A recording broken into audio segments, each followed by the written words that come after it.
Hi, everyone. Hi, Tara. Hi, Vicky. Good to see you. Good to see you too.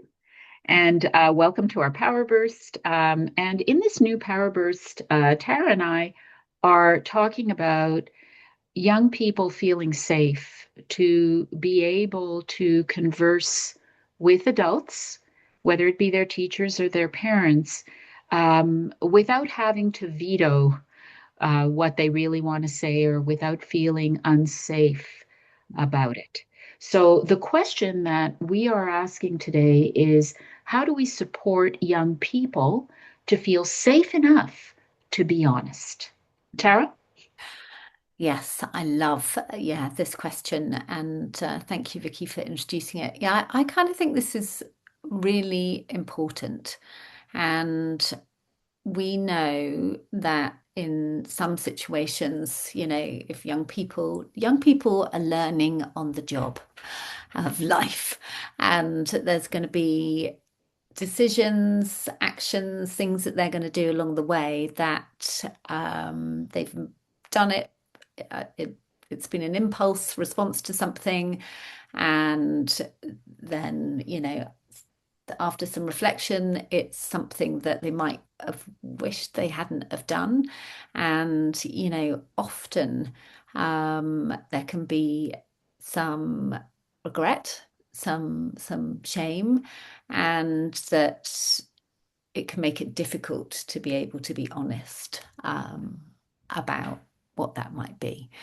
And and I think something that we were talking about, Vicky, is, what I love about when we sort of approach things with a solution focused perspective is kind of thinking, actually, in that moment, might not have been the right choice, but the chances are they had a good reason for doing what they did.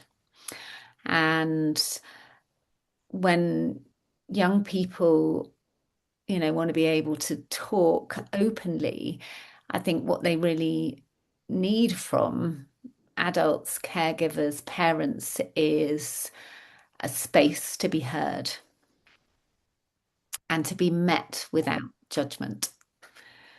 We look at their lives, through an adult lens. We can hear something or find out about something that's happened, a decision that they've made, something that's happened that they perhaps shouldn't have done, and we can be quick to react and have our say.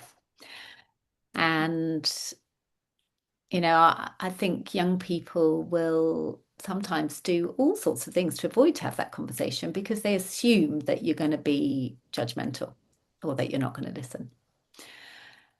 And there's a parenting author called Noel Janice Norton, and I remember in a book that she wrote called Calmer, Easier, Happier Parenting, she was one of her top things was zip the lip.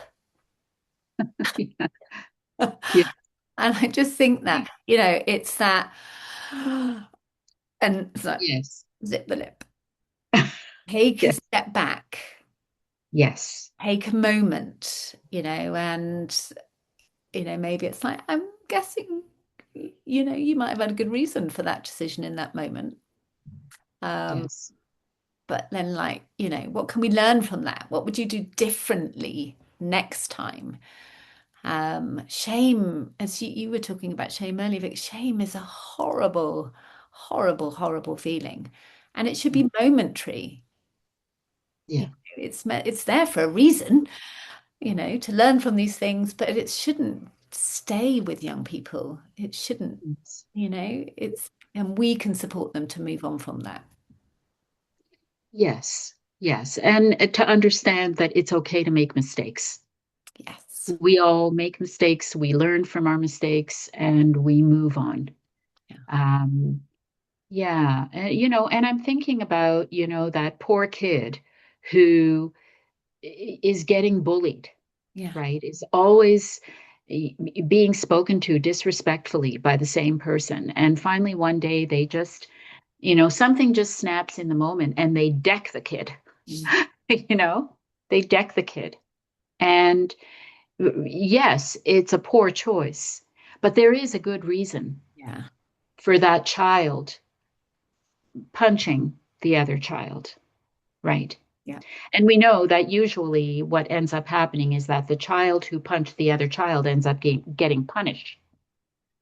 And we also know that often we don't fully hear their story mm, because we are judging.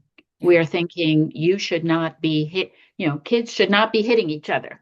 mm, But it's not quite as simple as that, is it?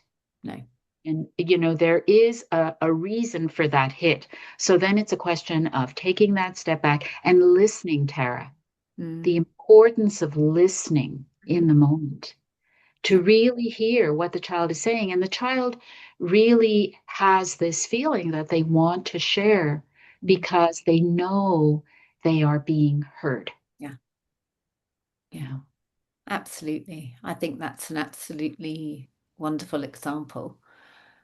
And, I suppose, inviting our listeners to just notice and to think about what difference it would make if we were to be intentional about this in the way that we respond and, creating space just to listen.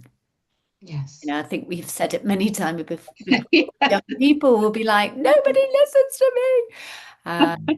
And Yeah. our intentions, often are so good, but that space to truly listen and to listen without judgment is really key.